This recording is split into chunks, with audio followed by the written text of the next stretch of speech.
नमस्कार, जय जिजाऊ, जय शिवराय, जय शंभूराजे. तर मी आहे मानदेशी कन्या आणि मी आज निघाली सातारा जिल्ह्यातील मान तालुक्यातील वडजल या गावी. वडजल गावातील वडजाई देवीचे मंदिर प्रसिद्ध आहे.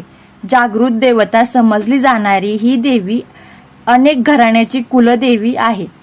ग्रामीण स्थानिक बोलीभाषेत वडजूबाई या नावाने प्रसिद्ध असलेल्या वडजाई मातेचे हे स्वयंभू आणि जागरूक स्थान आहे. कमान ओलांडून थोड्या पायऱ्या उतरल्या की देवीचे छोटे परंतु रेखीव आणि सुंदर मंदिर नजरेस पडते. मंदिराला प्रदक्षिणा आवार आहे व मंदिराच्या भिंतींवर केलेले कोरीव काम शिल्पे आढळतात. खूप सुंदर ही शिल्पे आहेत, बघू शकता तुम्ही. मनाला मोहून टाकणारं असं हे देवीचं मंदिर आहे. आतमध्ये गेले की मंदिराच्या मुख्य गाभाऱ्यात प्रवेश करताच वडजाई देवीचा तांदळा दृष्टीस पडतो. इतका गोड आणि शेंदूर विलपित तांदळा पाहून भाविक नतमस्तक होतात. सुहासिनी महिला देवीची ओटी भरतात. पिठामिठाने देवीची परडी भरतात.